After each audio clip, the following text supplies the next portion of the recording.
Welcome into a Week 5 edition of the Varsity 4 podcast. He's Sponge Franklin. I'm Justin Barney, coming to you like we do every week of the high school football season. And Sponge, we are at the halfway point of the football season once Friday night comes. Some teams are getting in their 5th game of the regular season, and it's difficult to believe that we're already here. That's crazy. Man, like already here. 5 games in. Already here. So, quick run-through of last week.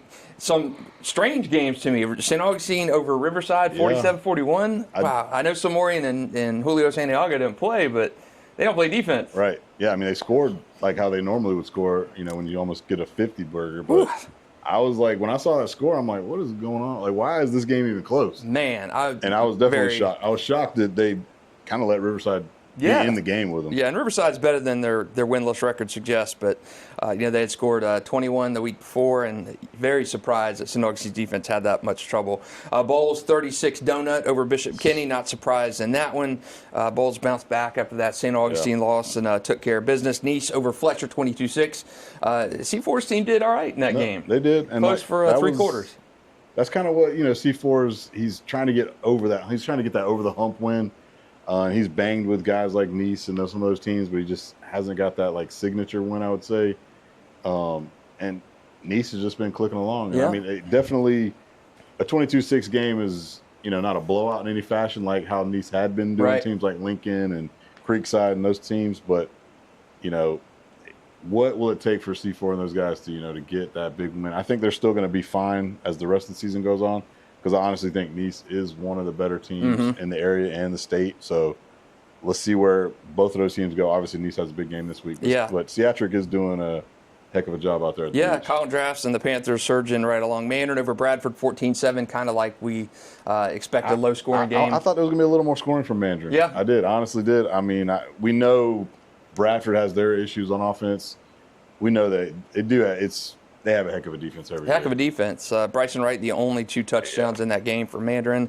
Only one of those was an offensive touchdown, the other on special teams. So he continues to have a great year. Bradford needs to find some kind of offense. You can't expect to go deep in the playoffs. I mean, you got a great defense, but that offense has really got to find something and get it moving. Our Super 10 game that I want to talk about last week, Rains 51, Lake Mary 3.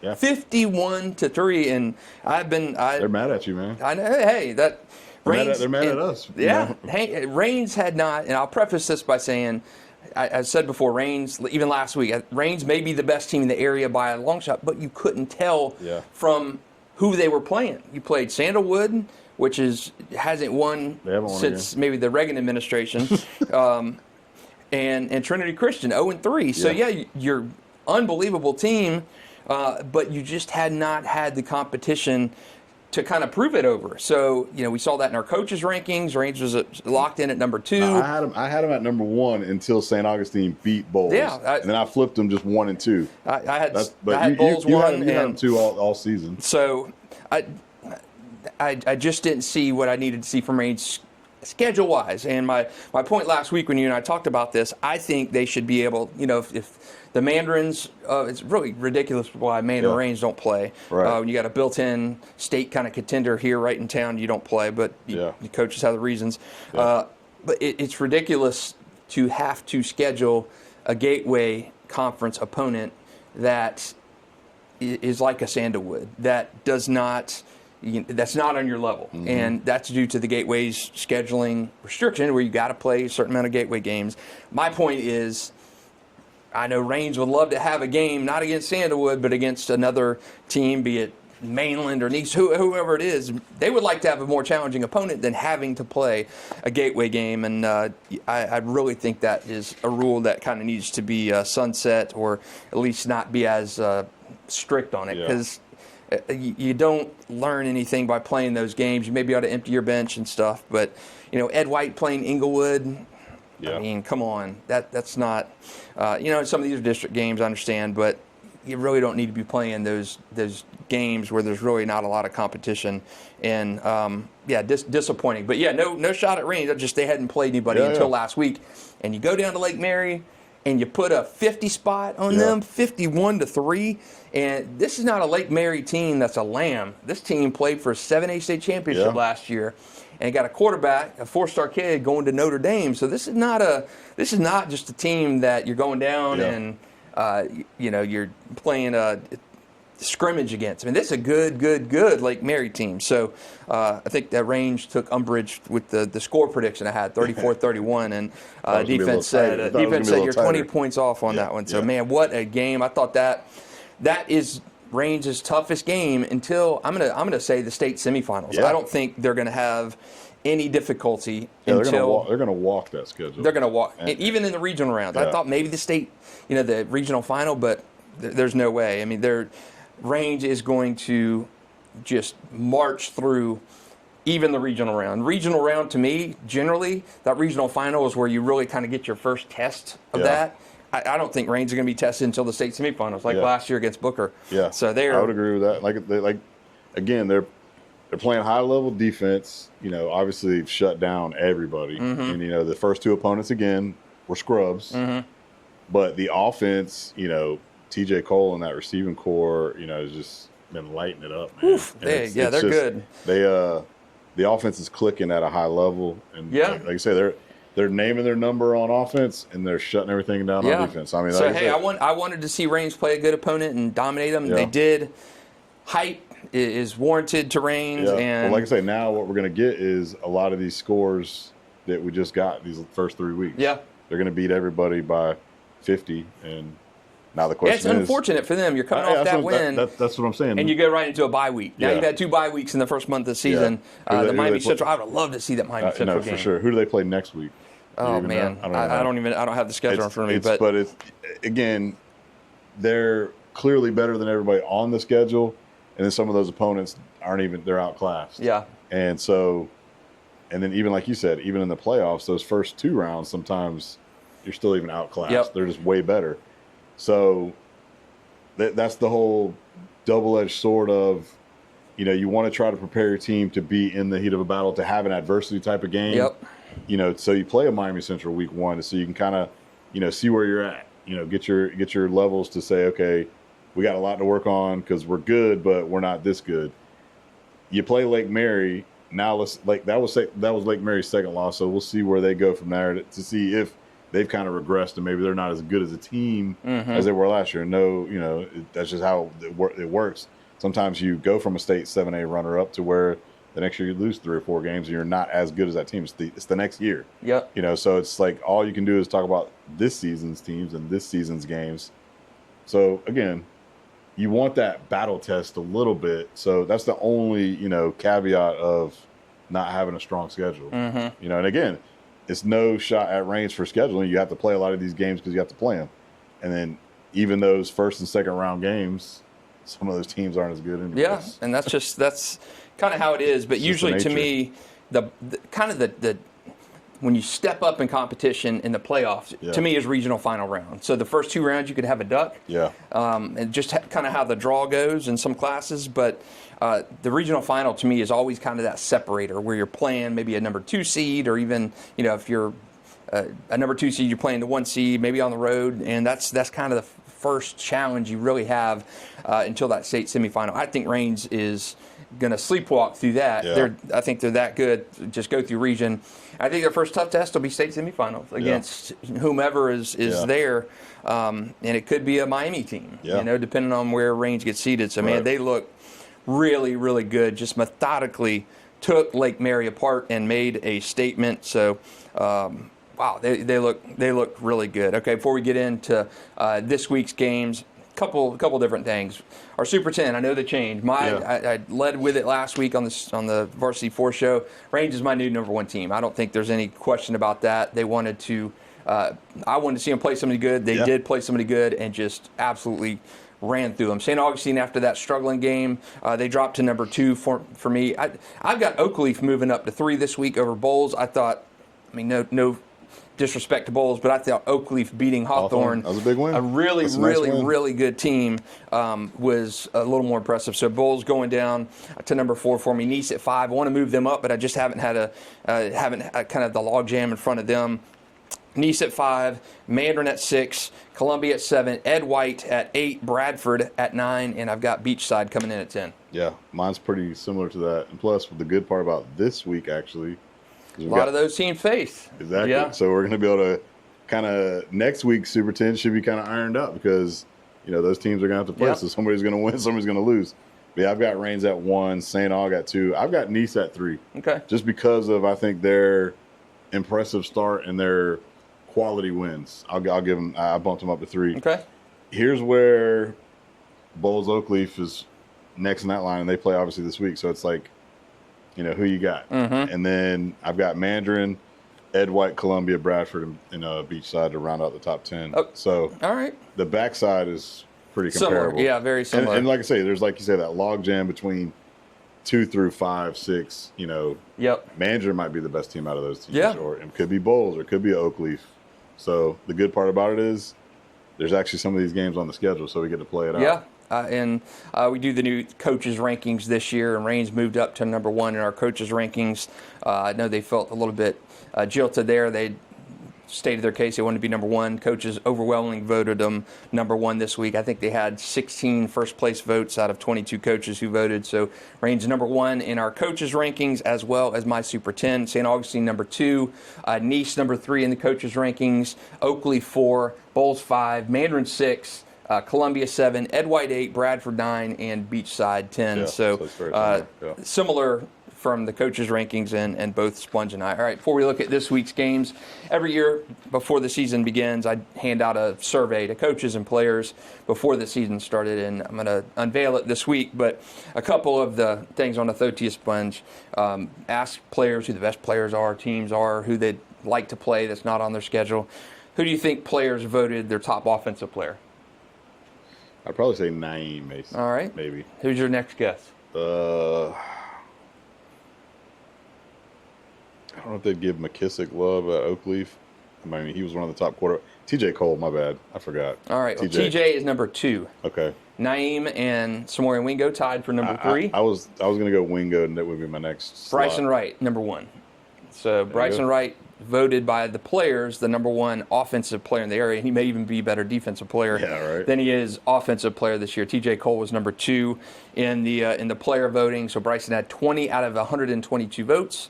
TJ Cole had 12 out of 122. So those guys garner, and what is that, 30% of the vote together. So really, I think that the players got that right. Defensive player, who's the top defensive player? This one may surprise you.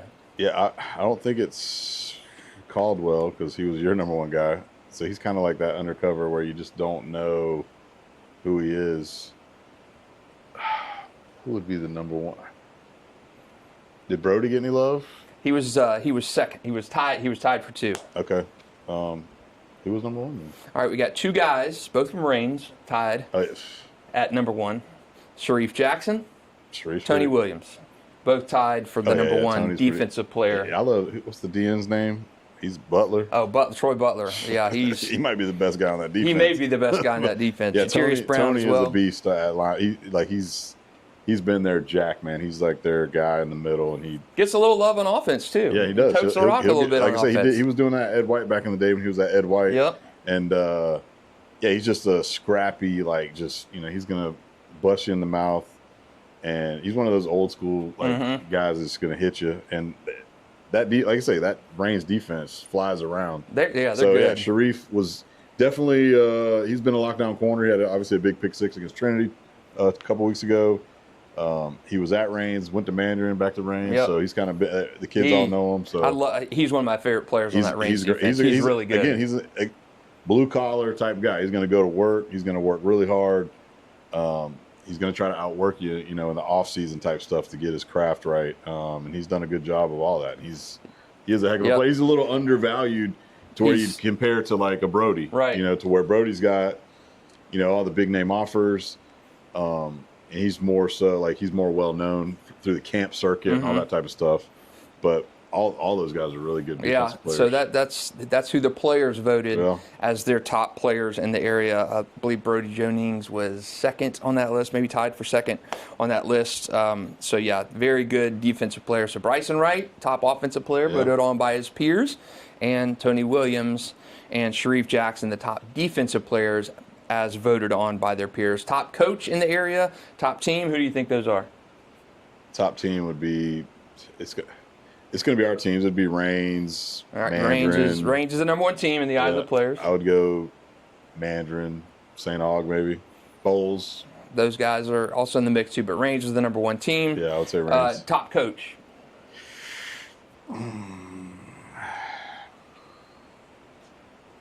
I don't know if the kids would vote Toblin number one. No. Yeah. No, this is coaches voting on it. Coaches voting on coaches. Oh, yeah. coaches. I was about to say kids voting for the who would they say number one would be coaches? Probably I'll go Braddock. Braddock, yeah.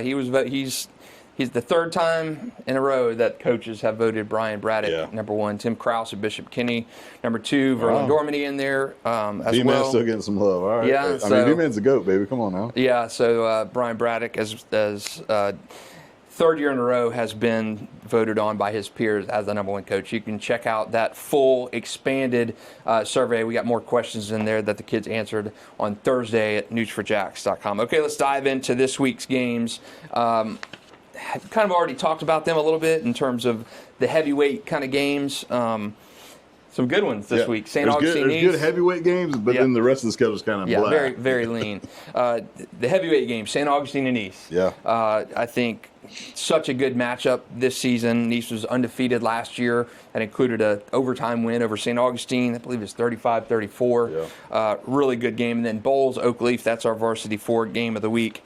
Who do you like in those games? They're both bangers, man. Yeah. And like I was looking at it, trying to figure out who I think, like they're both kind of very equally matched in my opinion, and they both have played well. Obviously, St. Aug, they were the hot team after they beat Bolles, so you're thinking, all right, St. Augustine's the best team in the area, so in that game, so you're like, all right, Bolles, they've got a loss, they bounce back big against Bishop Kenny in the blowout. And then they get two teams who are kind of undefeated and kind of riding high with Nease and Oakleaf. So it's like, where do you find the mismatch? Who can do what? The St. Augustine Riverside score kind of scares me. Yeah, last week. I mean, for sure. It kind of startled me. So I'm like, all right, so this team is no team is unbeatable. But that showed definitely some chinks in the armor, and you definitely have seen Nease can score some points. So I'm looking at. And honestly, I'm looking at both of these games as shootout games. Yeah, I agree. And I feel like it's kind of looked like the Bolles St. Augustine game, where who's going to stop who's going to make that critical mistake, who's going to create the big turnover. I think there's going to be a lot of big plays, a lot of explosive plays, just because there's too many good playmakers on all four teams.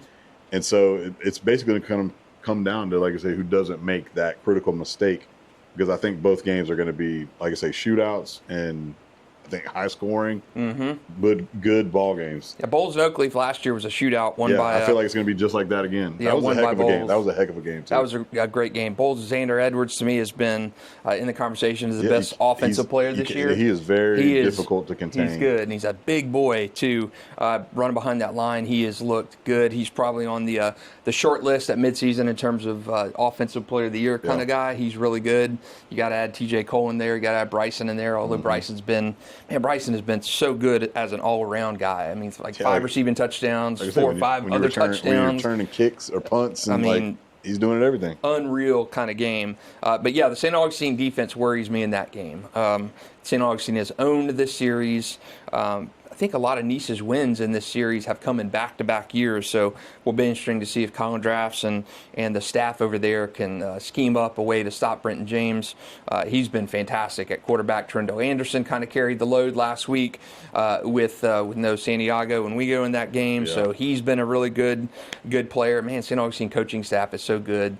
They scheme up things really well, and even when things aren't clicking like they weren't last week defensively, they find a way to get it done. Bolles and Oakleaf, I think, is going to be another shootout kind of game. Yeah. I think the offensive Bolles and the offensive line, they can score at will, but can you stop an Oakleaf team? They're coming off that win over Bishop Kenny, 36-0, so the defense really took that game personally after giving up 40 spot the week before, so I think that is going to be a good one. Chance for Jack McKissick and Trace Barney and those guys on offense to kind of get things going a little bit more. Oakleaf's defense, to me, this year has been far more impressive than their offense. So their offenses looked pretty good. Where's your leans right now? Oh man, I'm gonna probably lean towards Bolles. and probably lean towards Nease. I know I think what scares me about the St. Aug thing is that's 2 weeks in a row you've kind of given up a lot of points and yards. Nease is fully capable offensively, and they play like, again, it's not like you want to say, oh man, they only beat Fletcher by 2 touchdowns. They won comfortably. They didn't put up a big number like they had been, but Fletcher obviously is reputable, and that's a good team. So Nease has got, like I said before, the reason why I like them at 3 right now is just because when you look at the quality opponent and who they beat and how they've beaten them, you give them that kind of like notch up. So I think I'm leaning Nease as well. Yeah, I'd probably lean Nease. In the Bolles Oakleaf game, I'm probably with you. I'm probably leaning Bolles. If McKissick and Barney can get going with that firepower on offense, it's just I don't think anybody's stopping St. He's going for like 200 a game. I know dude. And like when you can run the ball, you can kind of take the air out of the game a little bit by controlling the clock a little bit. I think that's what they need to try to do, so you don't get in one of these. I mean, it's going to be a shootout. So how can you limit Oakleaf's possessions? I think that's the big critical thing that they need to do, because I still think Bolles is going to have a hard time stopping Oakleaf's offense. So like you just said, how good is this Oakleaf defense? Yeah. And if they are improved and they can somewhat slow down Edwards and Naeem and those guys, then they got a good shot to win that game. Yeah. So those 2 headliners this week, IMG, of course, coming to Manor, and I think IMG is going to win that one pretty comfortably. Yeah, it's going to be not good. Yeah, that's why I wish I would. I want to see what Bryson can do on this stage. Yeah. Like make some big play. I mean, I think he will, but the overall team, IMG's ridiculous. Yeah, IMG is just on a different level. Only one local team has beaten IMG. That was Trinity Christian. Back in the day, was that the Sean Wade years? No, we beat them when Isaiah Ford. Isaiah Ford was there. So I remember Sean Wade had a beautiful pick. Bo Scarborough was the running back. Went to Alabama. Yeah. Roll Tide. Yeah, so, but Trinity IMG has played Trinity Christian a handful of times and lost just one time. We lost. I think we were talking about it a couple weeks ago. I know we lost the year that they had Kellen Mond at quarterback. That was when we had DJ and Sean Wade and all those guys. It was a fairly Francois too. Dude, yeah, we lost to them at IMG that year. We got boat race that year. The year they had Kellen. What's crazy is the year they had Kellen Mond. If you go back and look at that roster, they had Nolan Smith on that D line. They had kids who went to Ohio State at DB. They had I think Grant Delpit at safety. That team was stupid sick. Yeah, and we actually played well in that game. I'm trying to think. And then there was one game here, I think, that IMG won in a close game. I feel like it was that one, because I think we've only played them 3 times. Is it 3 times? 3 or 4 times? Yeah, I know we played them here. You got waxed down there. Yeah, that was not a good one. You won here. And then we lost the one I'm talking about with Kellen Mond and all those guys. I think it was just 3 times. Yeah, 3 times. Okay. Because the other national game was the one where we got beaten at Buford. Yep, Buford. Yep. Yeah. So the IMG. Anytime local teams play IMG, it's never. Because they played Sandalwood or who they played Mandarin last year and waxed them. That was last year, but. Did IMG play anybody else from up here? I don't think so. No, they haven't, because I'm thinking of just other ESPN games. Yeah, they've played just Mandarin and Trinity Christian, so IMG is definitely the favorite in that Mandarin game. But hey, credit to Toby Bullock and the Mustangs for scheduling that game. You play that type of game just to kind of see where you're at. Yeah, that's a where you're at game. It's a gut check game to be like, man, all right, we are not at this level, or all right, we could play with these guys for a little bit, but we just don't have enough. Yeah, and whatever happens in that game, I'm going to pick IMG in that game. It's not really a fair fight when you're talking about a national team that can recruit from all over the place and has a scholarship fee admission fee to play there, ridiculous amount of money. So IMG will win that game. But Manor, if they can just show up and show well in that game, I think that'll be a good one. Scary, disappointing start for 2 teams last week. Bartram and Creekside. Creekside ended up pulling away in that game. Bartram 0-4. I know, man. When was the last time that happened? 0-4. I want to say it happened one year. I think they made the state semifinals one of the last times they started 0-4. But different team, different era. What's going on? Just not.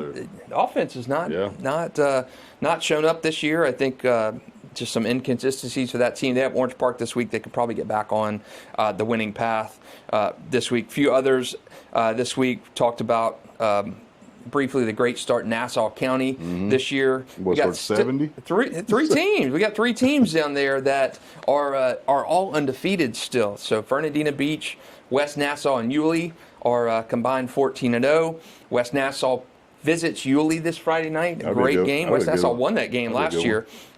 So the unbeaten start is guaranteed to end this week. West Nassau and Fernandina Beach. I picked Fernandina to lose last week to Fort White. They ended up beating them 28-27. So, man, just a great start down there. How about Baldwin?